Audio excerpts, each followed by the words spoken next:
नमस्कार साथियों, स्वागत है एक बार फिर आपका आल्हा उदल के वीर गाथा के इस सीरीज में, जिसमें कहानी चल रही है कर्नाटक की लड़ाई उर्फ अमरजीत के विवाह की कहानी। जिसमें अब तक आपने जाना कि कर्नाटक की राजकुमारी भानुमति अमरजीत को तोता बनाकर कैद कर लेती है और फिर उसे कर्नाटक राज्य में लेकर आती है। और रात्रि में जब गंधर्व विवाह करके राजकुमारी भानुमति सो जाती है, तब धोखे से पूरी सेना के साथ राजा चंदन अमरजीत को कैद करके काल कोठरी में डाल देता है। यहाँ तक की कहानी आपने पिछले भाग में जाना। अब कहानी में आगे बढ़ें उससे पहले आपसे वही रिक्वेस्ट कि अगर आप इस चैनल पर पहली बार आए हैं तो चैनल को सब्सक्राइब करें, वीडियो को लाइक करें और ज्यादा से ज्यादा शेयर करें। अब आते हैं कहानी पर। एक ओर कर्नाटक की काल कोठरी के अंधकार में अमरजीत लोहे की जंजीरों में जकड़ा पड़ा था, तो वहीं दूसरी ओर महोबा की धरती पर इस समय वीरों का जमघट लगा था। परंतु यह कोई उत्सव नहीं था। महोबा की हवा में आज शोक और क्रोध का तूफान उठ खड़ा हुआ था। राजमहल से लेकर गली कूचों तक एक ही चर्चा थी कि अमरजीत का अपहरण हो गया है। आल्हा उदल की माता देवला और अमरजीत की माता फुलवा दोनों का रो रो कर बुरा हाल था। अमरजीत की माता फुलवा की आंखों के आंसू मानो महोबा की धरती को भिगो रहे हो। जब आल्हा उदल अपनी माता देवला के कक्ष में पहुंचे तो देखा कि माता देवला और बहू फुलवा की आंखों में ममता का समुंदर उमड़ पड़ा था। आल्हा उदल को देखकर रानी फुलवा ने कांपती आवाज में पर दृढ़ संकल्प के साथ कहा, यदि तुम लोगों ने मेरे पुत्र को सुरक्षित महोबा नहीं लाया तो समझ लेना कि फुलवा भी अपने प्राण त्याग देगी। यह सुनते ही कक्ष में सन्नाटा छा गया। तभी क्रोध से आंखें लाल किए आल्हा अपने स्थान से उठ खड़े हुए। उनकी वाणी में गर्जना थी। उसने कहा कि तुम लोग अपने मन में रत्ती भर भी शंका मत पालो, हम अमरजीत को सुरक्षित महोबा लेकर आएंगे। फिर उसने तलवार के मुठ पर हाथ रखते हुए कहा, और जिसने अमरजीत का अपहरण किया है उसे ऐसा दंड मिलेगा कि न तो इतिहास में उसका नाम बचेगा और न उसके राज्य का नामो निशान। यह सुनते ही द्वार पर खड़े सभी वीरों ने एक साथ अपनी तलवारें म्यान से बाहर खींच ली। लोहे की झंकार गूंज उठी और सभी ने एक स्वर में कहा कि हम महोबा से बैर लेने वालों के किले को खोदकर तालाब बना देंगे। परंतु अगला प्रश्न यह था कि अमरजीत को चुराने वाला है कौन और वह किस राज्य का है। इस प्रश्न का जवाब तलाशने के लिए तत्काल सभा बुलाई गई। दरबार में आल्हा उदल, मलखान, डेवा, तालहन सैयद जैसे महोबा के महावीर अपने अपने आसनों पर विराजमान थे। सभा में गहन शांति थी, मानो वह तूफान के आने की पहले की शांति हो। तभी उदल ने शांति भंग करते हुए कहा कि ढेवा, अगर बता सकते हो तो कृपया तुम अपने पोथी पत्रों में देखकर बताओ कि अमरजीत कहाँ है। मेरा मन पुत्र वियोग में बैठा जा रहा है। फिर ढेवा ने गंभीर मुद्रा में पत्रा खोला और कुछ मंत्र बुदबुदाए, गणनाएं की, दिशाओं को टटोला, पर उसका हर प्रयास निष्फल रहा। हताश ढेवा ने कुछ देर बाद ही सिर झुकाकर कहा कि भाइयों, मेरी विद्या यहाँ हार गई है। अमरजीत का कोई पता नहीं चल रहा। ढेवा के जवाब से सभा फिर से गहरे विचार में डूब गई। तभी शांत स्वर में तालहन सैयद बोले, इस संकट का समाधान केवल एक ही कर सकता है, वह है गुरु अमरा। गुरु अमरा का नाम सुनते ही सबके मुख पर आशा की एक किरण चमक उठी। आल्हा ने तुरंत निर्णय दिया, तो देर किस बात की, चलो गुरु अमरा के आश्रम।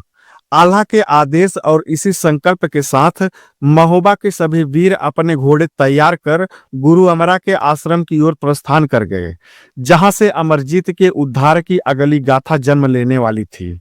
महोबा की सीमाओं से दूर वनों और पर्वतों के मध्य एक ऐसी पावन भूमि थी जहां न शस्त्रों की झंकार पहुंचती थी, न ही राजाओं का अहंकार।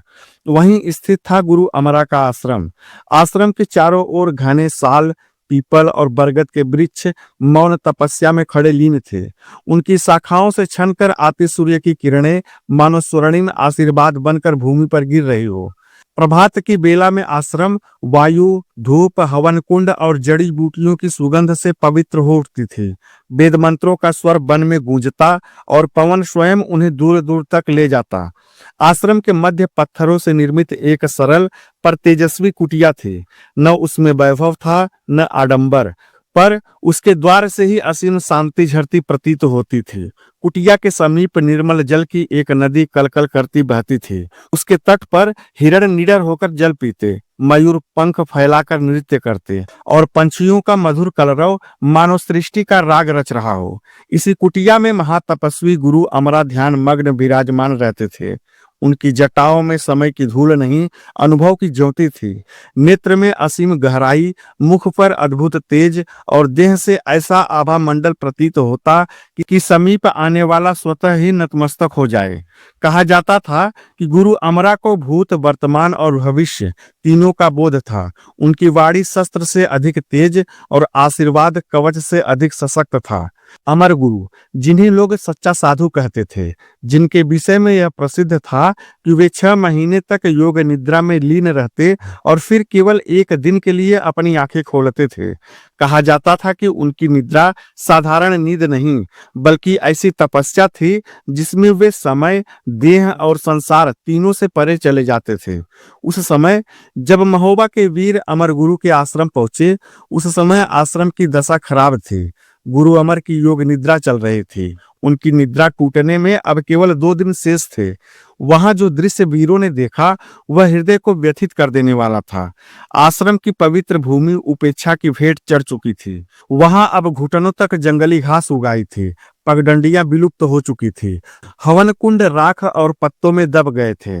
कुटिया की दीवारों पर लताएं लिपटकर मानो गुरु को ध्यान में जाने की समय दर्शा रहे थे। जहां गुरु अमर ध्यान में लीन थे, वहां भी चारों ओर घनी, नुकीली और रूखी घास उगाई थी। वह घास उनकी तपोभूमि को अपने आवरण में छिपा रही थी, पर उनकी तपस्या की आभा अब भी उसे चीरकर बाहर झलक रही थी।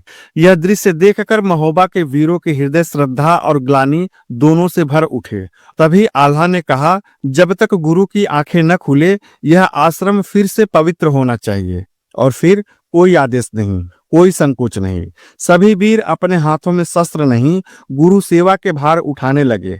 आज तक जिसने तलवार चलाई थी उसने घास उखाड़ी, जिसने रण जीते थे उन्होंने कुटिया बुहारी और जगह जगह जमी जंगली घास जड़ से उखाड़ी गई। हवन कुंड साफ किए गए, पगडंडियां फिर से उकेरी गईं और आश्रम को फिर से व्यवस्थित कर दिया गया। 2 दिन तक मौन सेवा, सेवा और प्रतीक्षा तीनों साथ साथ चलते रहे। फिर वह क्षण आया जब तीसरे दिन प्रभात की बेला में जब सूर्य की पहली किरण कुटिया के द्वार तक पहुंची और गुरु अमरा ने अपनी आंखें खोली। उनकी दृष्टि जैसे ही आश्रम पर पड़ी, वे क्षण भर के लिए अचंभित रह गए। जहां पहले उपेक्षा थी वहां अब पवित्रता थी, जहां अराजकता थी वहां अब व्यवस्था थी। जिसे देख गुरु अमरा के मुख पर मंद मंद मुस्कान खिल उठी। वे मन ही मन विचार करने लगे कि इस आश्रम की इतनी स्वच्छता, यह सेवा किसने की है। और उसी क्षण उनके अंतःकरण ने यह भी जान लिया कि यह कोई साधारण आगंतुक नहीं, बल्कि महोबा के वही वीर आत्माएं हैं जिनका आगमन भाग्य ने पहले ही लिख दिया था। जब महोबा के वीर उस आश्रम की पावन भूमि पर पहुंचे तो उनके हृदय का क्रोध अपने आप ही शांत हो गया। तलवारें झुक गई, घोड़े थम गए और वीर भी उस क्षण केवल शिष्य बनकर रह गए, क्योंकि वे जान गए थे कि अब वे उस स्थान पर खड़े हैं जहां से अमरजीत के भाग्य की दिशा तय होने वाली थी। गुरु अमरा अपने आसन पर शांत भाव से विराजमान थे। आश्रम की स्वच्छता देखकर वे मन ही मन विचार करने लगे, यह सेवा किस पुण्यात्मा की है। उसी क्षण कुटिया के द्वार पर महोबा के वीर हाथ जोड़कर एक पंक्ति में आकर खड़े हो गए। आल्हा, उदल, मलखान, डेवा, ताल्हन, सैयद सभी ने एक साथ भूमि पर मस्तक टेक कर गुरु को प्रणाम किया। अमर गुरु ने करुणा भरी दृष्टि से सबकी ओर देखा और दोनों हाथ उठाकर आशीर्वाद दिया। कहा जाता था कि अमर गुरु मन की बात जान लेते थे। उनकी दृष्टि केवल नेत्रों की नहीं, आत्माओं की थी। उन्होंने एक एक कर सबके मुखमंडल को देखा और फिर गंभीर स्वर में बोले, मैं तुम्हारी सेवा से अत्यंत प्रसन्न हूँ, परंतु तुम्हारे चेहरों के हाव भाव यह भी बता रहे हैं कि तुम लोग किसी गहरी मुसीबत में हो। गुरु की बातों ने सभी को निःशब्द कर दिया। अमर गुरु ने आगे कहा कि निसंकोच अपनी समस्या बताओ, यदि वह मेरे बस में होगी तो उसका समाधान अवश्य करूंगा। यह सुनकर आल्हा आगे बढ़ा। उसने हाथ जोड़कर विनयपूर्ण स्वर में कहा, गुरुदेव, आप तो मन की बात जान जाते हैं, परंतु फिर भी मैं आपको बताता हूं कि हम यहाँ क्यों आए हैं। और फिर आल्हा ने अपने ससुराल जाने से लेकर अमरजीत के लापता होने तक की सारी कथा एक एक कर गुरु अमरा को सुना दी और अंत में आल्हा की वाणी भर्रा गई। उसने कहा, गुरुदेव, कृपा करके बताइए कि क्या अमरजीत सुरक्षित है? यदि है तो वह कहाँ है और उसे किस प्रकार सुरक्षित महोबा लाया जाए? यह सुनते ही अमर गुरु कुछ क्षण के लिए मौन हो गए। फिर उन्होंने अपनी आंखें धीरे धीरे बंद कर ली। आश्रम में सन्नाटा छा गया। हवा तक मानो थम सी गई। कुछ क्षणों के बाद जो वीरों को युगों के समान लग रहे थे, गुरु अमर ने पुनः अपनी आंखें खोली। उनकी दृष्टि में अब रहस्य भी था और निर्णय भी। उन्होंने गहरी आवाज में कहा, जो तुम जानना चाहते हो वह अब छिपा नहीं रहेगा। और उसी क्षण उन्होंने अमरजीत से जुड़ा सारा भेद खोलना प्रारंभ कर दिया। अमर गुरु कुछ क्षण मौन रहे। उनकी दृष्टि स्थिर थी, मानो वे दूर किसी अंधकारमय स्थान को देख रहे हो। फिर उन्होंने गंभीर स्वर में कहना प्रारंभ किया, अमरजीत जीवित है। यह सुनते ही महोबा के सभी वीरों के हृदय में आशा की लहर दौड़ गई। गुरु अमर ने आगे बताया, इस समय अमरजीत कर्नाटक के कैद खाने में बंदी है। कर्नाटक की राजकुमारी भानुमति ने विवाह की इच्छा से धोखे और जादू का सहारा लेकर उसे तोते का रूप दिया और अपने साथ कर्नाटक ले गई। इतना सुनते ही आश्रम में सन्नाटा छा गया। गुरु अमरा आगे बोले, परंतु कर्नाटक पहुंचने के बाद दोनों के नासमझी से परिस्थितियां बिगड़ गईं और राजकुमारी की योजना असफल हुई। तब राजा चंदन ने अमरजीत को बंदी बना लिया। फिर उन्होंने स्वर और भी गंभीर किया। फिर आगे कहा, परंतु अब आगे संकट और भी बड़ा है। राजा चंदन बहुत शीघ्र ही अमरजीत को अपनी कुलदेवी के सामने बलि चढ़ाने की तैयारी कर रहा है। यदि समय रहते उसे मुक्त नहीं कराया गया तो अनर्थ हो जाएगा। यह सुनते ही उदल का क्रोध भड़क उठा। उसकी आंखें लाल हो गई और वह गरज उठा, कर्नाटक, मैं उस किले को खुदवा कर तालाब बनवा दूंगा। उसका नामो निशान धरती से मिटा दूंगा। उसकी इतनी हिम्मत कैसे हुई कि उसने मेरे पुत्र अमरजीत को कैद कर लिया? उदल का आक्रोश देखकर गुरु अमरा ने शांत किंतु दृढ़ स्वर में कहा, उदल, इतना उत्तेजित होना उचित नहीं है। कर्नाटक का राजा चंदन साधारण शासक नहीं है। वह अत्यंत शक्तिशाली है और उसके राज्य में जादू और तंत्र का भी प्रयोग होता है। उससे सीधा युद्ध अत्यंत कठिन होगा। आश्रम में फिर गहरी चुप्पी छा गई। तभी आल्हा ने हाथ जोड़कर गुरु अमर से निवेदन किया कि गुरुदेव, जब युद्ध इतना कठिन है तो आप ही हमें मार्ग बताइए कि किस उपाय से हम अपने पुत्र अमरजीत को सुरक्षित कर्नाटक से निकाल कर महोबा ला सकते हैं। आल्हा की आंखों में दर्द और एक वीर का धैर्य था।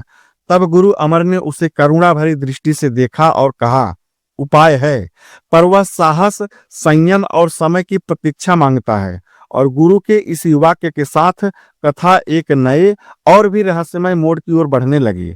आल्हा की प्रार्थना सुनकर अमर गुरु कुछ क्षण गहन विचार में डूब गए। फिर उन्होंने शांत लेकिन दृढ़ स्वर में कहा, इस संकट का एक ही उपाय है। अब सभी वीर एकाग्र होकर उनकी ओर देखने लगे। गुरु अमर बोले, तुम सब कर्नाटक साधु के वेश में जाओ। इस वेश में जाने से तुम्हारी पहचान छिपी रहेगी और शत्रु को कोई संदेह नहीं होगा। फिर उन्होंने अपने आसन के समीप रखी माला उठाई और एक एक कर सभी वीरों को देते हुए कहा, इन मालाओं को अपने गले में धारण कर लेना। ये साधारण माला नहीं है। इन्हें पहनने के बाद तुम पर किसी भी प्रकार का जादू या तंत्र प्रभाव नहीं डाल सकेगा। सभी वीरों ने श्रद्धा से मालाएं धारण कर ली। गुरु अमर ने आगे समझाया कि कर्नाटक पहुंचकर तुम्हारा पहला उद्देश्य युद्ध नहीं होगा। सबसे पहले किसी भी प्रकार अमरजीत को कैद खाने से बाहर निकालना है। फिर उन्होंने चेतावनी देते हुए कहा, जब तक अमरजीत मुक्त न हो जाए तब तक शस्त्र मत उठाना, क्योंकि वहां जादू का वार होता है और असावधानी तुम सबको भारी संकट में डाल सकती है। फिर उन्होंने गंभीर स्वर में जोड़ा कि अमरजीत के मुक्त होते ही तुम्हारा साहस तुम्हारा सबसे बड़ा शस्त्र बनेगा और तभी युद्ध का समय आएगा। अंत में गुरु अमर ने सबको आशीर्वाद देते हुए कहा, धैर्य रखना, समय का पालन करना और किसी भी स्थिति में एक दूसरे से अलग मत होना। यह कहकर गुरु अमर ने वीरों को विदा किया। गुरु के चरणों में नतमस्तक होकर महोबा के सभी वीर आश्रम से निकल पड़े। कुछ ही समय में वे सब महोबा पहुंच चुके थे। अब महोबा में एक नई तैयारी शुरू होने वाली थी। महोबा पहुंचकर आल्हा ने एक भी क्षण न गंवाया। उन्होंने तुरंत सेना को तैयार होने का आदेश दे दिया। आदेश मिलते ही पूरे महोबा में युद्ध की हलचल शुरू हो गई। राजमार्गों और मैदानों में पैदल सैनिक पंक्तिबद्ध होने लगे। लोहे की जीरा बख्तर पहनते ही उनके कदमों की थाप धरती पर गूंज उठी। घुड़सवार सैनिक अपने घोड़े को सजाने लगे। घोड़ों की गर्दनों पर रंगीन जीने कसी गई। उनके माथों पर लोहे के कवच बांधे गए। घोड़े हिनहिनाते हुए मानो स्वयं युद्ध की पुकार भर रहे हो। हाथियों के दांतों पर लोहे के कवच चढ़ाए गए, जिनकी पीठ पर युद्ध मीनारें सजी थी, जिन पर धनुर्धर और भालाधारी अपने स्थान ग्रहण करने लगे। हाथियों की गर्जना से महोबा की धरती कांप उठी। एक ओर तलवार तेज की जा रही थी, पत्थरों पर रगड़ खाती लोहे की चमक सूर्य की किरणों से टकराकर आंखें चौधिया रही थी। दूसरी ओर भाले, बर्छे और गदा सजाकर रखे जा रहे थे। तीर तरकसों में भरे जा रहे थे। धनुषों की प्रत्यंचाएं कसकर परखी जा रही थी। ढालों पर महोबा का चिन्ह उकेरा जा रहा था, ताकि हर योद्धा यह याद रख सके कि वह किस धरती की रक्षा में युद्ध करने जा रहा है। और फिर नगाड़ों और रणभेरियों के साथ जंगी बिगुल बज उठा। उसकी गूंज महोबा की गलियों, किलों और मैदानों से टकराकर दूर दूर तक फैल गई। स्त्रियां दीप और आरती लेकर वीरों के माथे पर तिलक लगाने लगी। माताएं आशीर्वाद दे रही थी। उनके आंखों में गर्व के आंसू भर आए थे।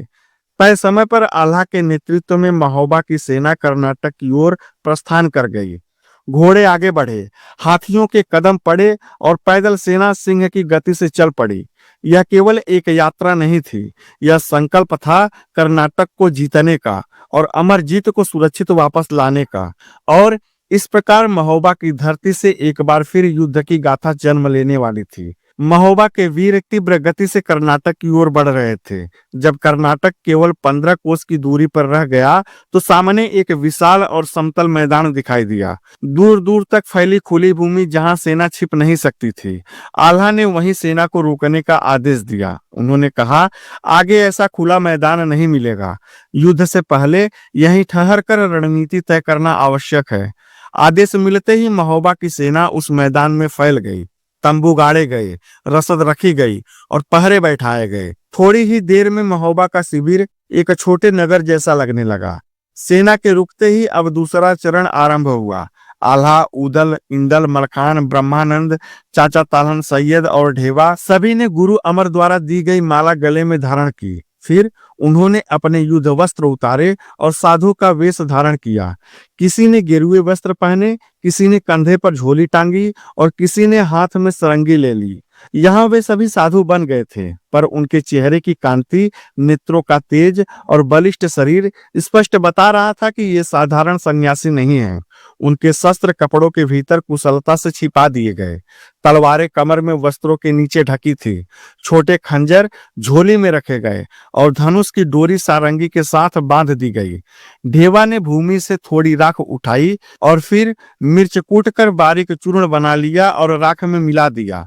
फिर मुस्कुराते हुए उसने कहा कि यही हमारी भभूति होगी। जो भी पीड़ा में होगा वह हमारे पास आएगा और हमें रास्ता स्वयं दिखा देगा। हम उन्हें बदले में यह भभूत देंगे। सभी ने उनकी बात पर सहमति में सिर हिलाया।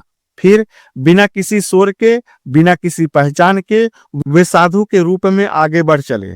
चलते चलते वे कर्नाटक की सीमा में प्रवेश कर गए। अब वे महोबा के वीर नहीं थे, अब वे थे अनजान साधु, जिनकी आंखों में एक ही उद्देश्य था, अमरजीत को पता लगाना। कर्नाटक राज्य में प्रवेश करते ही सभी साधुओं ने अपनी अपनी सारंगी पर मधुर तान छेड़ दी। धीरे धीरे भजनों की स्वर लहरियां गलियों और चौपालों में फैलने लगी। उनकी आवाज में ऐसी मिठास थी कि जो भी सुनता ठहर जाता। उनका भजन सुनकर लोग मंत्रमुग्ध हो जाते और उनके नृत्य में ऐसी लय थी कि आंखें हटाना कठिन हो जाता। कुछ ही समय में पूरे कर्नाटक में उनकी चर्चा होने लगी कि कुछ साधु आए हैं जो अद्भुत भजन गाते हैं और सुंदर नृत्य करते हैं। यह समाचार उड़ते उड़ते राजा चंदन तक भी पहुंच गया। राजा चंदन ने तुरंत आज्ञा दी कि उन साधुओं को महल में बुलाया जाए। फिर क्या था, कुछ राजकीय दूत साधुओं के पास पहुंचे और उन्हें महल में चलने का संदेश दिया। और फिर जब सभी राजमहल पहुंचे तो उन्होंने परंपरा के अनुसार बाएं हाथ से राजा का अभिवादन किया। यह देखकर राजा चंदन का मुख क्रोध से तमतमा उठा। उसने कठोर स्वर में कहा कि बाएं हाथ से अभिवादन कर रहे हो, निश्चय ही तुम लोग कोई शत्रु हो। सभा में क्षण भर को सन्नाटा छा गया। तभी ढेवा शांत भाव से एक कदम आगे बढ़ा और बोला, महाराज, हम योगी हैं। हमारा दाहिना हाथ निरंतर प्रभु नाम की माला फेरता रहता है। यह प्रक्रिया कभी रुकती नहीं। इसी कारण हमने बाएं हाथ से आपका अभिवादन किया है। ढेवा की वाणी में न भय था न झिझक, केवल सत्य जैसा आत्मविश्वास था। राजा चंदन क्षण भर ढेवा को घूरता रहा, फिर उसका क्रोध शांत हो गया। उसने कहा, ठीक है, यदि तुम सचमुच साधु हो तो हमें अपने भजन सुनाओ। आज्ञा मिलते ही सभी साधुओं ने राजा के सामने भजन गाए और नृत्य प्रस्तुत किया। सारंगी की तान, ताल की गति और भजनों की मधुरता ने पूरा दरबार मंत्रमुग्ध कर दिया। कुछ ही देर में राजा चंदन पूरी तरह प्रसन्न हो गया। उसने हंसते हुए कहा, हम तुम्हारे भजन से अत्यंत प्रसन्न हैं। मांगो, जो चाहे मांगो, तुम्हें इस दरबार से निराश नहीं किया जाएगा। तभी ढेवा ने विनम्रता से कहा, महाराज, हम योगी हैं। हमारे लिए एक ही द्वार से दान लेना वर्जित है। कृपा करके हमें इस राज्य में भिक्षाटन की आज्ञा दी जाए, ताकि हम निर्विरोध हर द्वार पर जाकर भिक्षा ग्रहण कर सकें। राजा चंदन ने इसमें कोई आपत्ति नहीं देखी। उसने हाथ उठाकर कहा कि तुम्हें पूरे कर्नाटक में भिक्षाटन की अनुमति है, और इसी अनुमति के साथ महोबा के वीरों के लिए कर्नाटक के हर द्वार के खुलने का मार्ग प्रशस्त हो गया। अब अमरजीत तक पहुंचने की पहली बड़ी बाधा पार हो चुकी थी। अब कर्नाटक राज्य में महोबा के सभी वीर साधु के वेश में पूरे नगर में फैल गए। कोई गलियों में, कोई चौक चौराहों पर और कोई राजपथों पर अपनी सारंगी की मधुर तान छेड़ देता। उनके कंठ से निकला भजन इतना प्रभावशाली होता कि जो भी सुनता ठहर जाता। वे झूम झूम कर गाते, कभी नृत्य करते और कभी आंखें मूंद कर भक्ति में लीन हो जाते। वे एक घर से भिक्षा मांगते तो 4 घर छोड़ देते। उनका उद्देश्य भिक्षा नहीं, बल्कि अमरजीत का पता लगाना था। हरिद्वार पर जाते, लोगों से बातें करते, नगर की चर्चाएं सुनते और कैद खानों की खबर टटोलते। इस प्रकार भिक्षाटन करते करते दोपहर की बेला आ गई। तेज धूप के बीच वे एक विशाल तालाब के किनारे पहुंचे। तालाब के पास एक पुराना और घना बरगद का वृक्ष था, जिसकी छाया दूर तक फैली हुई थी। सभी साधु उसी वृक्ष के नीचे बैठ गए। किसी ने सारंगी को गोद में रखा तो कोई ध्यान मुद्रा में बैठ गया। वातावरण में शांति और भक्ति का भाव फैल गया। उसी समय राजकुमारी भानुमति की सखियां जल भरने और भ्रमण के लिए तालाब की ओर आ रही थी। जैसे ही उनकी दृष्टि उन साधुओं पर पड़ी तो वे ठिठक गई। साधुओं के तेजस्वी मुख, शांत नेत्र और मधुर संगीत ने उन्हें आकृष्ट कर लिया। वे पास आकर हाथ जोड़कर बोली, साधु महाराज, कृपा करके हमें भी अपने भजन सुनाइए। यह सुनकर उदल ने धीरे से मलखान की ओर देखा और कहा, लगता है अब काम बनने वाला है। मलखान ने सतर्क स्वर में उदल को उत्तर दिया, भैया, यह जादू की नगरी है, सावधान रहना, धोखा किसी भी क्षण हो सकता है। फिर सभी साधुओं ने सारंगी की तान छेड़ दी और भजन गाना आरंभ कर दिया। उनका भजन सुनकर सखियां मंत्रमुग्ध हो गई। गीत समाप्त होने पर साधुओं ने कहा, हमारे गुरु त्रिकालदर्शी हैं। यदि तुम में से किसी को कोई कष्ट या समस्या हो तो उसका समाधान अवश्य मिलेगा। यह सुनते ही एक सखी आगे बढ़ी और बोली, महाराज, मेरा पति कई दिनों से परदेश कमाने गया है। आज तक कोई समाचार नहीं आया। मेरा मन बहुत व्याकुल रहता है। तभी साधुओं के समूह में गुरु के रूप में बैठे ढेवा आगे आए। उन्होंने राख की पोटली खोली, जो मिर्च मिली हुई भभूत थी। उन्होंने वह भभूत उस सखी के हाथ में रखकर गंभीर स्वर में कहा, इस भभूत को अपनी पीठ और पेट पर लगाना। जब हल्की जलन होने लगे तब समझ लेना कि तुम्हारा कार्य सिद्ध हो रहा है। उसके बाद एक एक करके सभी सखियां आगे आई। किसी ने रोग की बात कही, किसी ने संतान की चिंता बताई, तो किसी ने अपने स्वामी के क्रोध या गृह कलेश की शिकायत की। ढेवा ने सबको भभूत और सांत्वना दी। सखियां श्रद्धा से भभूत लेकर अपने शरीर पर लगाने लगी। इस प्रकार साधुओं ने न केवल सखियों का विश्वास जीत लिया, बल्कि राजमहल तक पहुंचने का मार्ग भी खोज लिया। अब अमरजीत तक पहुंचने की राह पहले से कहीं अधिक स्पष्ट होने लगी थी। साधुओं द्वारा दी गई भभूत में मिर्च का सूक्ष्म चूर्ण मिला हुआ था। जैसे ही सखियों ने उसे अपने शरीर पर लगाया, कुछ ही क्षणों में उन्हें हल्की हल्की जलन महसूस होने लगी। किसी को पीठ में चुभन हुई तो किसी को पेट में गर्मी का अनुभव हुआ। यह अनुभव होते ही सभी सखियां चकित रह गई। वे आपस में कहने लगी, निश्चय ही ये साधु कोई साधारण योगी नहीं है, इनके पास तो अद्भुत शक्ति है। उनके मन में यह दृढ़ विश्वास बैठ गया कि ये सभी अत्यंत पहुंचे हुए संत हैं। इतना ही नहीं, उनके तेजस्वी मुख, उज्जवल काया और राजसी चाल ढाल को देखकर सखियों को ऐसा प्रतीत हुआ मानो ये किसी महान कुल में जन्मे राजपुत्र हों, जो किसी कारणवश संन्यास धारण कर साधु बन गए हो। सखियां बिना देर किए वहां से चली गई और सीधे राजमहल पहुंची। उन्होंने राजकुमारी भानुमति के समक्ष हाथ जोड़कर साधुओं के विषय में विस्तार से बताया कि राजकुमारी, राज्य में कुछ अद्भुत साधु आए हैं। वे देखने में अत्यंत सुंदर और तेजस्वी हैं। ऐसा लगता है जैसे वे किसी राजा के पुत्र हों। उनके पास अपार शक्ति है।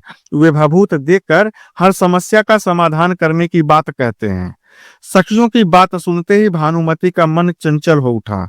वह पहले से ही अमरजीत के शोक में डूबी हुई थी। न दिन में चैन था, न रात्रि में नींद। उसका हृदय अपराध बोध, भय और व्याकुलता से भरा हुआ था। उसे लगा, यदि ये साधु वास्तव में त्रिकालदर्शी हैं, तो शायद मेरे मन का बोझ हल्का कर सके। शायद मेरे प्रश्नों का उत्तर इन्हीं के पास हो। यह विचार आते ही उसने विलंब नहीं किया। उसने तुरंत एक दासी को बुलाया और आदेश दिया, जाओ, उन साधुओं को ससम्मान राजमहल में ले आओ। उनसे कहना कि राजकुमारी उनसे भेंट करना चाहती है। दासी शीघ्रता से महल से निकल पड़ी। उधर साधुओं का दल बरगद के नीचे शांत भाव से बैठा हुआ था, मानो वे पहले से ही इस बुलावे की प्रतीक्षा कर रहे हो। बरगद वृक्ष की घनी छाया के नीचे बैठे साधुओं ने जैसे ही दूर से दासी को अपनी ओर आते देखा, सभी सतर्क हो गए। उनके अनुभवी नेत्रों ने भांप लिया कि यह साधारण भेंट नहीं है। सबके मन में एक ही विचार कौंध गया कि लगता है अब कार्य सिद्ध होने वाला है। अब अमरजीत का पता अवश्य चलेगा। दासी पास आकर विनम्रता से झुकी और हाथ जोड़कर बोली, हे साधु महाराज, हमारी राजकुमारी आपसे भेंट करना चाहती है। कृपा कर आप सब राजमहल चलें। दासी की बात सुनते ही मलखान का स्वर कठोर हो उठा।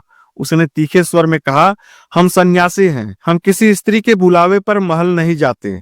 साधु का स्थान वन और आश्रम होता है, राजमहल नहीं। मलखान की कठोर वाणी सुनकर दासी कुछ घबरा गई, पर उसने साहस बटोरते हुए उत्तर दिया, महाराज, हमारी राजकुमारी अत्यंत दुखी है। उसके हृदय में गहरा संताप है। वे स्वयं यहाँ आने की स्थिति में नहीं है, इसलिए उन्होंने मुझे आपके पास भेजा है। यदि आप चले तो उनका दुख कुछ कम हो सकेगा। दासी की करुण वाणी सुनकर उदल आगे बढ़े। उन्होंने शांत किंतु दृढ़ स्वर में कहा, यदि किसी पीड़ित के दुख को हरने का अवसर स्वयं चलकर मिले तो साधु को पीछे नहीं हटना चाहिए। हम चलने को तैयार हैं। उदल की बात सुनकर सभी साधुओं ने मौन स्वीकृति में सिर हिला दिया। फिर सबने अपने अपने झोले संभाले, सारंगी उठाई और दासी के पीछे पीछे चल पड़े। जैसे जैसे वे राजमहल की ओर बढ़ रहे थे, वैसे वैसे वातावरण गंभीर होता जा रहा था। हर कदम के साथ यह स्पष्ट होता जा रहा था कि अब यह भेष केवल खोज का नहीं, बल्कि परीक्षा का भी है। राजकुमारी भानुमति का महल सामने था और उनके भीतर छिपा हुआ था अमरजीत के भाग्य का रहस्य। जब महोबा के सभी वीर साधु के वेश में भानुमति के महल पहुंचे तो राजकुमारी ने उनका अत्यंत भव्य और आदरपूर्ण स्वागत किया। चांदी की थालियों में पुष्प रखे गए, दीप प्रज्वलित किए गए और महल का वातावरण श्रद्धा से भर उठा। और फिर राजकुमारी ने विनम्र स्वर में उनसे भजन सुनाने का आग्रह किया। साधुओं ने अपनी सारंगियां संभाली और एक बार फिर मधुर तानों के साथ भक्ति रस में डूबा हुआ भजन आरंभ कर दिया। उनके भजनों के साथ नृत्य की लय ऐसी थी कि महल की दीवारें भी मानो मंत्रमुग्ध हो उठी। भजन की प्रत्येक पंक्ति के साथ भानुमति का हृदय हल्का होता जा रहा था। उसके नेत्रों में जो वेदना थी वह कुछ क्षणों के लिए शांत हो गई। प्रसन्न होकर राजकुमारी ने हीरे मोती और बहुमूल्य आभूषण साधुओं के चरणों में अर्पित करने लगी। यह देख साधु बने ब्रह्मानंद का मुख क्रोध से तमतमा उठा।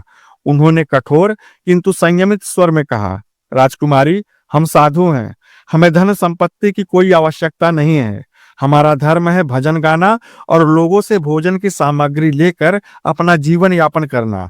यह वैभव हमारे किसी काम का नहीं है। ब्रह्मानंद के इस निर्लोभ वचन से राजकुमारी अत्यंत प्रभावित हुई। उसके मन में साधुओं के प्रति श्रद्धा और भी गहरी हो गई। उसने हाथ जोड़कर कहा कि साधुजन, मुझे ऐसा प्रतीत होता है कि आप लोग किसी की भी समस्या का समाधान कर सकते हैं। तभी उदल आगे आया और शांत स्वर में बोला, हाँ राजकुमारी, यदि कोई समस्या है तो निसंकोच बताओ। यह सुनते ही भानुमति का संयम टूट गया। उसकी आंखों से अश्रुधारा बहने लगी और कांपती हुई आवाज में उसने कहा, जिसे मैंने अपने मन से पति के रूप में स्वीकार किया है, उसे मेरे पिता राजा चंदन ने कैद कर लिया है। कल उसे हमारी कुल देवी के सामने बलि चढ़ाई जाने वाली है। आप लोग उसे बचा लीजिए, मेरा उससे विवाह करवा दीजिए, या फिर कोई ऐसा उपाय बता दीजिए जिससे मेरी यह मनोकामना पूर्ण हो सके। भानुमति की करुण पुकार सुनकर साधु वेश में खड़े महोबा के वीरों की आंखों में क्रोध और करुणा एक साथ उमड़ पड़े। अब संदेह का कोई स्थान नहीं था। अमरजीत जीवित था और समय अत्यंत कम था। साथियों, अब आगे क्या होगा? क्या अमरजीत का पता लग पाएगा? क्या अमरजीत को महोबा के वीर मुक्त करा पाएंगे? क्या भानुमति का विवाह अमरजीत से संपन्न हो पाएगा? ऐसे ही तमाम सवालों के जवाब जानने के लिए हमारे चैनल हिंदीवादी ज्ञान को सब्सक्राइब करें, वीडियो को लाइक करें और ज्यादा से ज्यादा शेयर करें। धन्यवाद। जय हिंद।